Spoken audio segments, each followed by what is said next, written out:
Please be seated.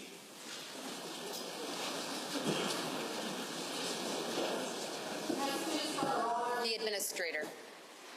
The Honourable, the President of Treasury Board and the Minister of Finance. Mr. Speaker, I've received certain messages from Her Honour the Administrator, which I now transmit to you. Order. All stand, please.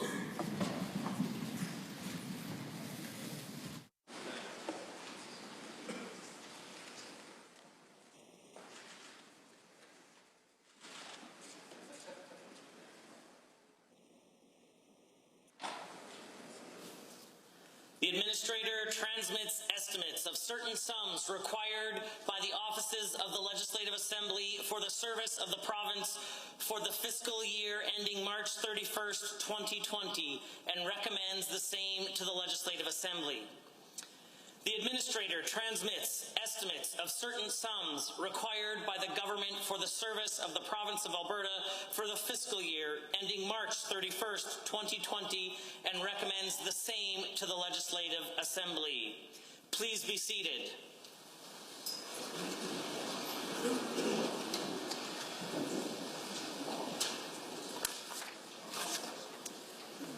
The Honourable President of Treasury Board and the Minister of Finance. Mr. Speaker, I wish to table the 2019-20 offices of the Legislative Assembly estimates, as well as the 2019-2020 government estimates.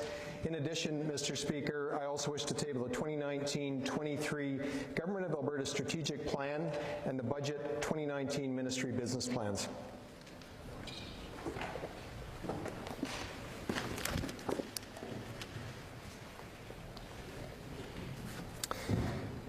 Mr. Speaker, I now wish to table the government's Budget 2019-23 fiscal plan and move Government Motion 32 that the Assembly approve in general the business plans and fiscal policies of the government. Under Government motion number 32, Honourable Mr. Toews. The Honourable, the President of Treasury Board and the Minister of Finance to present his first provincial budget. Mr. Speaker, I now wish to table the government's Budget 2019-23 fiscal plan and move Government Motion 32 that the Assembly approve in general the business plans and fiscal policies of the government.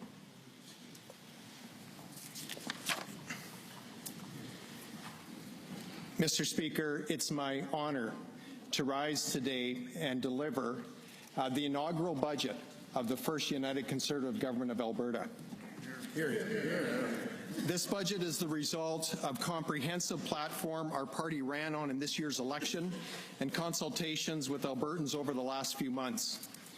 That program, titled Getting Alberta Back to Work, was endorsed by over 1 million voters, representing 55% of electors, and the highest single-party vote tally in provincial history. This was an overwhelming public endorsement of our three main priorities: getting Albertans back to work, making life better for Albertans, and standing up for Alberta. This budget is a fulfillment of that promise made to Albertans. This is a budget that is ambitious in its drive for economic growth. This is a budget that is courageous, tackling out-of-control spending of previous administrations. This is a budget that is compassionate, taking care of the most vulnerable, and providing more resources to families and children. This is a budget that is thoughtful, reasonable, and precise in its execution. And this is a budget that puts Alberta and Albertans first at a time when we're contending against a global campaign of misinformation and a federal government that has campaigned against our province's vital interests. It is in this context that this budget has been crafted. So let me start, Mr. Speaker, with the ambition of Budget 2019. Budget 2019 takes action on our first priority, getting Albertans back to work. Albertans overwhelmingly endorsed our government's free enterprise principles. Those principles support the entrepreneurial attitude and can-do spirit that made Alberta prosperous in the past and will restore our role as the economic engine of Canada. Budget 2019 will get Albertans back to work by restoring our competitiveness, reviving private investment, cutting red tape, and supporting training and the skills that will be needed in the future. To make Alberta a magnet for investment, Budget 2019 is taking bold action to reduce taxes and regulation. Our goal is to make Alberta the most competitive jurisdiction to do business in North America.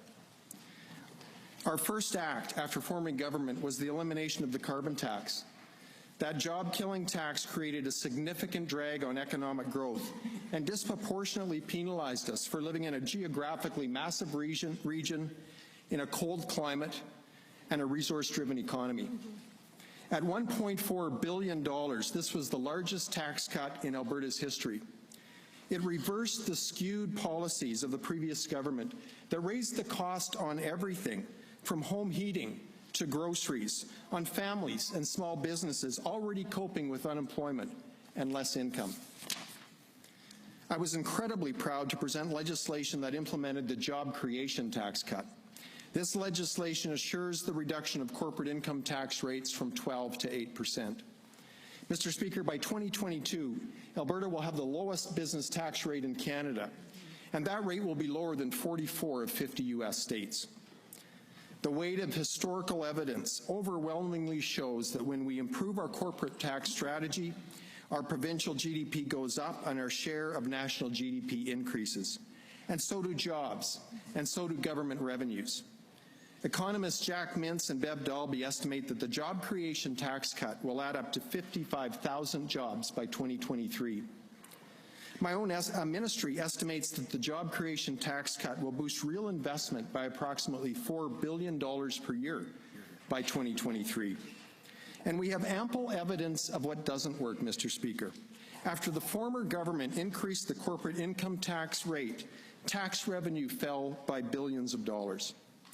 It is one element of their legacy that has been reversed in order to shift Alberta to a broad-based, low-tax structure that puts investment decisions in the hands of the private sector and not government. Mr. Speaker, success is the intersection between preparation and opportunity. This side of the House believes that opportunity in Alberta remains boundless. It is the preparation that has been lacking, and we will fix that. We have also adopted the accelerated capital cost allowance provisions. This will encourage businesses to make capital investments, resulting in growth and improved productivity. Mr. Speaker, the job creation tax cut, along with the accelerated capital cost allowance provisions, provide Alberta with a broad-based, low-rate corporate tax system that will be competitive with any jurisdiction in North America. These two initiatives are designed for optimal economic impacts. They are a break with the habit of many modern governments to complicate fiscal policy with targeted tax credits. These invariably come with red tape, which makes them inefficient. And they undermine the efficiency of market-based capital allocation in order to achieve political or ideological objectives. Therefore, we will be taking steps to eliminate 5 tax credits: the Alberta Investor Tax Credit, the Community Economic Development Corporation Tax Credit, the Capital Investment Tax Credit, the Interactive Digital Media Tax Credit, the Scientific Research and Experimental Tax Credit. Mr. Speaker, we will honor our existing commitments under these programs, and going forward, companies that receive these credits will now instead benefit from the broad-based, low-tax environment provided to all those who choose to do business in Alberta. Mr. Speaker, since day one, we've been working to transform Alberta's economy from one of the slowest and most overregulated in Canada to the fastest and freest in the nation. My colleague, the Associate Minister of Red Tape Reduction, is making excellent progress working with Albertans to identify roadblocks to job creation and economic development. Serious efforts to reduce red tape across the entire spectrum of government are projected to save taxpayers at least $140 million per year. Unlike the previous government, Mr. Speaker, this government is not driven by dogma. We are pragmatic about economic intervention, not doctrinaire. Indigenous communities, groups, and businesses face significant challenges when accessing capital to invest in natural resource projects. This impedes their economic growth and well-being. That's why our government is creating the $1 billion Alberta Indigenous Opportunities Corporation to help Indigenous-owned enterprises become partners in energy and resource development. The Alberta Indigenous Opportunities Corporation makes Alberta a leader in Canada on the path to reconciliation. I am proud to present a budget that supports this practical investment to create meaningful, lasting change and a brighter future for Indigenous Albertans. Mr. Speaker, Albertans want our government to take a realistic approach to the challenge of climate change. Our government's Technology Innovation and Emissions Reduction, or TIER program, is an ambitious and realistic plan to incent investment in new emission reduction research and technologies. It invests in the tremendous progress we are already seeing in the oil sands. Between 2000 and 2017, the emission intensity of oil sands operations has dropped by 28%. This is the result of made-in-Alberta technologies and is a real outcome in the effort to reduce global emissions. TIER builds on this success and keeps the focus on large industrial emitters responsible for half the emissions in Alberta. Regulated facilities can reduce or offset their emissions or pay directly into the TIER fund. Over the next 4 years, TIER revenues are estimated to be $1.9 billion. This will be used to fund further development of emissions reductions technologies, ensuring that Alberta companies, who are already among the most environmentally responsible in the world, continue to innovate and improve by investing in clean technologies that reduce greenhouse gas emissions. Mr. Speaker, Budget 2019 also invests in developing the work, skills needed that are and will be needed to move our province forward. To develop the next generation of skilled tradesmen and women, Budget 2019 expands on the apprenticeship model. With over $11 million for schools to work with Careers the Next Generation, an organization connecting students with apprenticeships and skills that will lead to high-paying jobs and rewarding careers. It provides $10 million for Women Building Futures to encourage women to enter the trades, and $2 million over 4 years for Skills Canada Alberta to help young Albertans build their technology skills and make connections on the national and world stage. Actions to attract and keep skilled workers include developing the Alberta Advantage immigration strategy with $2.5 million to recognize foreign qualifications so newcomers can accelerate their entry into the job market. Hear, hear. Mr. Speaker, we will also build on our strength in technology, data and telecommunications, and our leadership in artificial intelligence. We will spend more than $200 million on research, innovation, and commercialization to develop talent and attract global investment. This funding will commercialize technologies that will improve the productivity and competitiveness of our traditional industries and build the ones we've not yet envisioned. Mr. Speaker, this funding will support a highly skilled labor force, world-class university programs, and a competitive business environment that will make lasting contributions to economic growth. All of these measures, Mr. Speaker, will help the province recover from the past 4 years. With business investment picking up, real GDP growth is forecast to improve from 6.6% in 2019 to 2.7% in 2020, and then to 3% in the final 2 years of our mandate. Our ambitious strategy for job creation will lead to marked improvement in investment and economic growth. While we are confident in our policies, we are also aware of increasing risks to the global economy. In the event of a negative external impact beyond our control, additional spending restraint will be required. Now, Mr. Speaker, I'd like to speak of courage. To rein in the excessive spending of Alberta governments dating back 25 years will take courage and resolve, and not just by this government, but by all Albertans. We all have an obligation to live within our means. It is unfair to saddle future generations of Albertans with debt, to effectively steal their opportunities and force them to pay our bills. We must be responsible today to ensure the next generation can continue to access the high-quality public services we enjoy and have opportunities for healthy, fulfilling, and prosperous lives. As the McKinnon panel noted, Alberta's annual expenditures would be $10.4 billion less if our per capita spending simply matched the average spending in Canada's three largest provinces, British Columbia, Ontario, and Quebec, and we wouldn't have a deficit. In health, we spent almost $1,000 more per person in 2018 than in Ontario. This means we would be spending over $4 billion less on health care if we matched Ontario's spending. But all that money isn't buying us better results. The panel pointed to a number of metrics that demonstrate our health care service delivery is no better than comparable provinces, and in some cases worse. For example, Alberta has the highest percentage of people cared for in hospitals who should be in a more appropriate setting.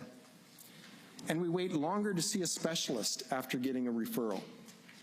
It's clear other provinces are doing more with less in healthcare.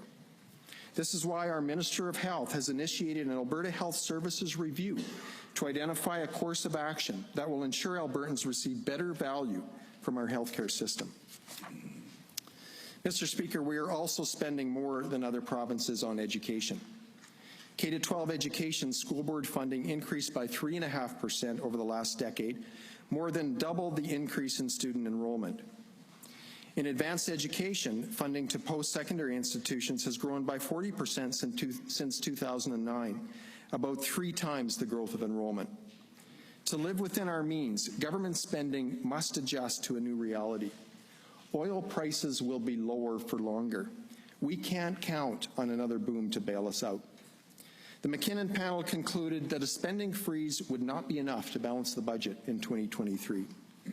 Alberta must now bring spending to more affordable levels in line with other provinces. When Dr. Janice McKinnon delivered her panel's report to me, she said something that has remained top of mind. It was that Alberta still has options, but you must take action now to restrain spending. Do not delay. If you don't take action now, there will be far fewer options for Alberta in the future. Mr. Speaker, I will not be responsible for removing opportunities for Albertans in the generations to come. The challenge of this restraint is the spending trajectory the previous government left us. In the last 4 years, Alberta's operating expenses have been increasing at close to 4% every year, while revenues have remained flat. This budget is a first step in changing that trajectory as it rolls back operating spending. Ministries have put in countless hours finding efficiencies and are now beginning the work that will lead to transformative change. Redesigning and modernizing the way we deliver services has the potential to unlock savings and provide better outcomes. We are taking a thoughtful and surgical approach to spending restraint. To ensure their sustainability, we are evaluating programs that were put in place and left to grow at an unrestrained pace. We are considering ways in which programs can be restructured so that they truly support the most vulnerable. We are taking efforts to simplify the supports that Albertans receive to cut down on administration costs. Where we believe Albertans could afford to cover more supports, we will ask them to do so. But I want to be clear, this is Budget 2019, not Budget 1993. Budget 2019 is making a 2.8% measured spending reduction over 4 years. That's less than 3 cents on the dollar. This is not an 18% across-the-board cut. In Budget 2019, frontline services are protected. We will maintain our platform commitment to fully fund education. Healthcare spending will rise. Funding will also increase for children's services, community and social services, and seniors in housing. That is all possible because our plan to balance the budget is focused, thoughtful, and practical. Mr. Speaker, what we can't ignore is the crippling legacy of unrestrained spending. Government's operating expense is now $1.2 billion higher than if it matched Alberta's population growth and inflation in the last 4 years. At the end of 2009, Alberta's debt was $1.2 billion. This number has grown exponentially, and on March 31st, 2019, provincial taxpayer-supported debt totaled $63 billion. Interest payments on that debt consume 3.5% of the budget. That's $2 billion a year, or $5 million a day going to bankers on bondholders instead of paying for 30,000 teachers or 35,000 long-term care beds or a new school every week. Had the previous government continued with their plan, we would have generated over $100 billion of debt by 2024, with annual interest payments of $3.4 billion. Living within our means and getting spending down to comparative levels with peer provinces is the only way we will balance the budget, get out of debt, and strengthen public services for Albertans. Something we will not do, Mr. Speaker, is continue with the reckless crude by rail program the previous government created on the eve of its demise. The program would have paid out $10.6 billion in expenses to get back $8.8 billion in oil revenues. Rail contracts alone were $3.7 billion, almost as much as the federal government paid for the Trans Mountain Pipeline. Mr. Speaker, the private sector can ship this oil far more cost-effectively than government without risking the tax dollars of hard-working Albertans. Budget 2019 includes a $1.5 billion provision to get government and taxpayers out of the crude by rail business. Mr. Speaker, this budget honors previous commitments to build and maintain key infrastructure projects. But it also takes into account what we learned from the McKinnon report, that infrastructure in Alberta is generally newer than in other jurisdictions. Capital spending in Alberta averaged $7 billion a year over the past decade. In this capital plan, it will average just over $6 billion. The 2019 capital plan provides $24.2 billion over 4 years. The McKinnon report made it clear that municipalities must shoulder more of the responsibility for major projects. The panel found that Alberta provides over 20% more grant support to municipalities than other provinces and recommended that we bring municipal spending in line accordingly. The 4-year fiscal plan in Budget 2019 will put us on that recommended path. Mr. Speaker, an important partner on the journey to a new and better fiscal future for Albertans will be our public sector workers. Each and every Albertan who works to deliver government services, whether they're a doctor, a janitor, an administrator, teacher, or nurse, is an important partner in our work. Labor costs represent 55%, more than half of the total operating budget. And in 2018, Alberta's total wage and salary expenses were $880 million higher than in British Columbia and $1.2 billion higher than in Ontario on a per capita basis. In keeping with the McKinnon report recommendations, our goal is to bring Alberta government wages in line with other provinces. Alberta MLAs demonstrated leadership by taking a 5% salary reduction, and the Premier himself took a 10% pay cut. We will be looking to the public service for restraint. Let me be clear, this budget does not contain any provision for wage increases. And over the next 4 years, the size of Alberta's public service will be reduced and management to staff ratios will fall. This will be accomplished mainly as employees retire, coupled with hiring restraint in the broader public sector. Next year, almost every contract we have with union will expire. As we approach a new agreement, we must keep in step with today's fiscal reality, with other provincial remuneration levels, and with other Albertans who saw their wages decrease or disappear altogether due to our province's recent economic travails. And so I speak directly to Alberta's public service, to the nurses, to the teachers, and to the committed professionals who deliver to Albertans every day. Work with us to bring Alberta's spending in line. This will protect jobs now and in the future, and it will show fairness and respect for Albertans' hard-earned tax dollars. While Albertans are hardworking and self-reliant, they are also compassionate. They care about their neighbours and those who are less fortunate. Our government promised to maintain quality health care and education and social supports for the most vulnerable. Budget 2019 honors that promise while achieving the McKinnon panel recommendation to bring Alberta's spending in line with the average of other provinces. True to our commitment and Alberta's priorities, health gets a $200 million increase in this budget. Over 4 years, health will receive $100 million for a mental health and addiction strategy, $40 million to address the opioids crisis, and $20 million for palliative care.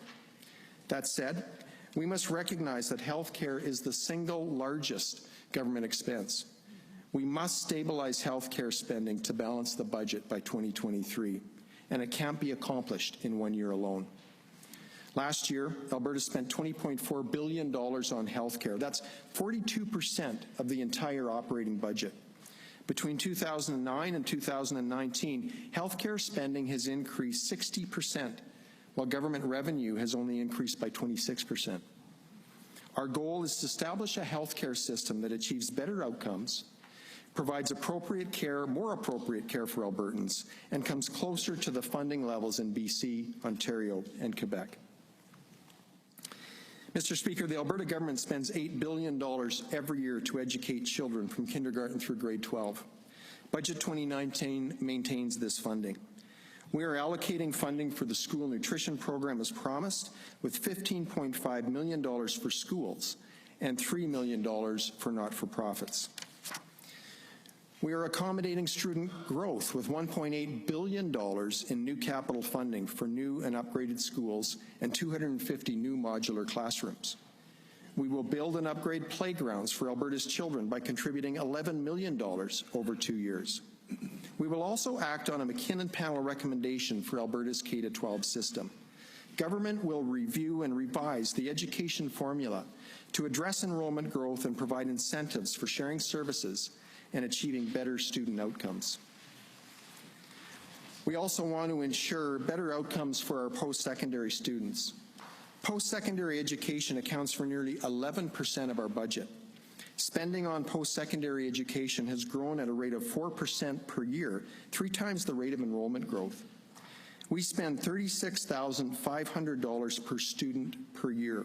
That's 5% more than British Columbia. Sorry, that's $5,000 more than British Columbia, $10,000 more than Quebec, and $15,000 more than Ontario. The Minister of Advanced Education is consulting with post-secondary institutions to set a new course that focuses on performance, accountability, and cost management. Mr. Speaker, we will end the 5-year tuition freeze and decrease institutional dependence on taxpayer dollars while maintaining a high level of student support through scholarships and endowments. Our post-secondary institutions will help hone the next generation of great leaders, and education is one of the best personal financial investments you can make. Removing the cap on tuition will incent our universities and colleges to compete for enrollment by focusing on the delivery of programs that directly meet student needs. Mr. Speaker, Alberta has some of the most generous social programs in the country. The assured income for the severely handicapped, or AISH, is $400 more per month than the next most generous province. Supports for the disabled are also among the most substantial. Mr. Speaker, Budget 2019 makes no cuts to social programs. In fact, it increases spending. This aligns with our government's commitment to protect the most vulnerable while living within our means. Community and Social Services receives a 7.6% increase to address human trafficking and sexual exploitation, caseload pressure, and a comprehensive review of programming to ensure value for money. We are maintaining the low-income transit support pilot program for vulnerable Albertans so they can get to appointments, job interviews, and workplaces. Seniors in housing will receive an increase of $8 million to maintain overall seniors' benefits. And Children's Services receives a 15% increase over 4 years. The Alberta Child and Family Benefit will replace the Alberta Child Benefit and the Alberta Family Employment Tax Credit. This single program will provide more benefits to lower-income families while reducing administration costs.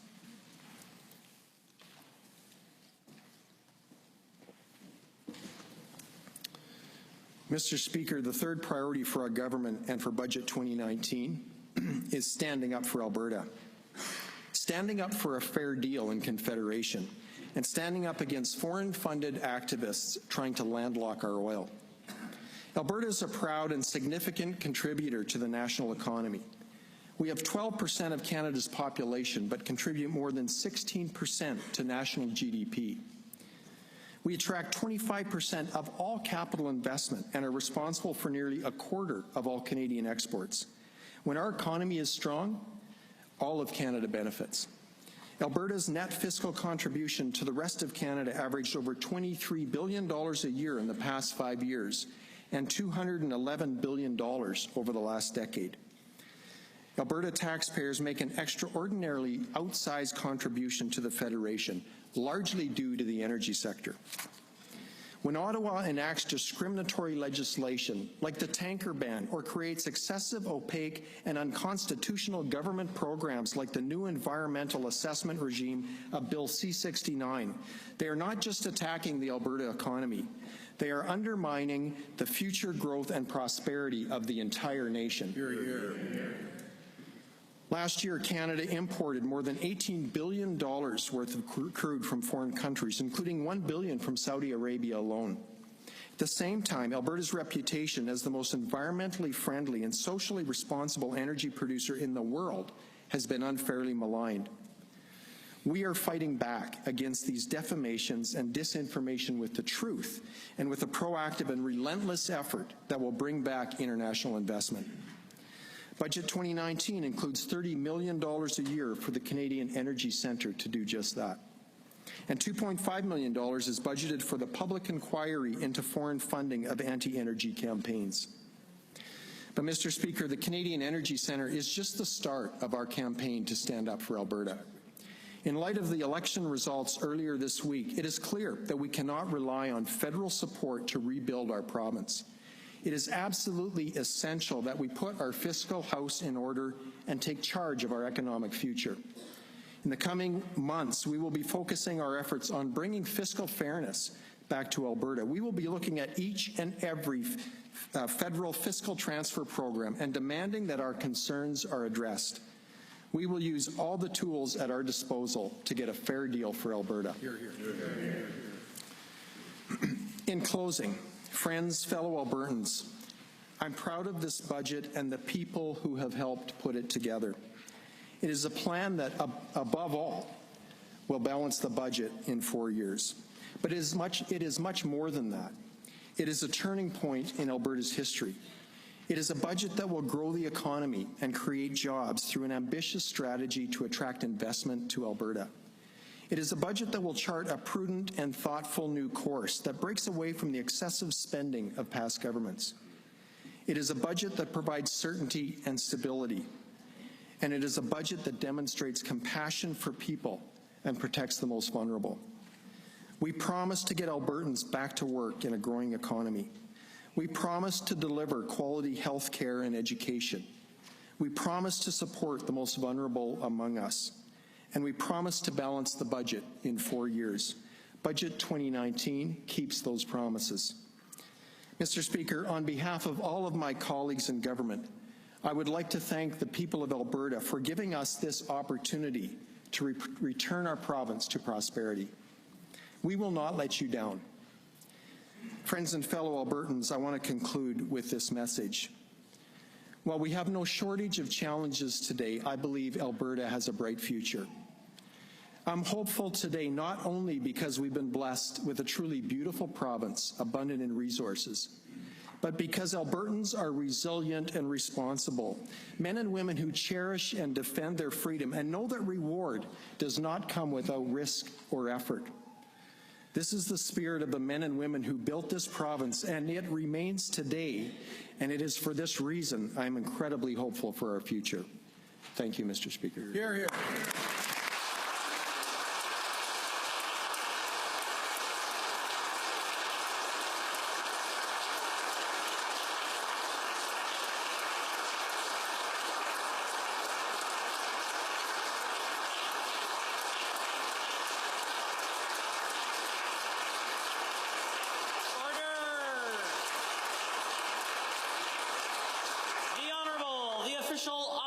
House Leader has the call.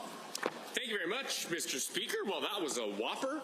In the coming weeks, I imagine Albertans are going to have a lot to say about this, and there's much debate, I think, to what we heard. But for the time being, Mr. Speaker, I suggest that we adjourn debate and move that we do so. The official opposition House Leader has moved debate to adjourn debate. All those in favor, please say aye. Any opposed, please say no. In my opinion, the ayes have it. The Honourable Government House Leader. Thank you, Mr. Speaker. First of all, through you to him, congratulations to the Finance Minister and the President and Treasury Board on an excellent speech. I have to say it's much more refreshing than the last four that I've seen inside this chamber, Mr. Speaker. With that, as the Opposition House Leader did say, I do expect weeks of robust debate that I'm looking forward to participating in. But as it has been a long legislative week, and I do see the hour is drawing near to the end of the week, Mr. Speaker, I will, through you, to all members of the House, thank them for their hard work this week, wish them a safe travels back to their constituency, and move that we adjourn the House until Monday, October 28th at 1:30 p.m. Having heard the motion by the Honourable Government House Leader, all those in favour, please say aye. Any opposed, please say no. Pursuant to Standing Order 4-2, the House stands adjourned until Monday at 1:30.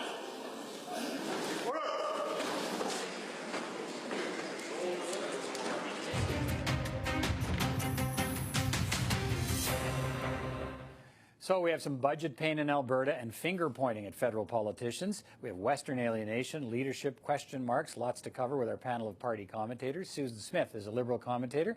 Tim Powers is a Conservative commentator. And joining us from Toronto today is Tom Parkin, an NDP commentator. It's good to see you all. Nice to see you. Susan, let me start with you.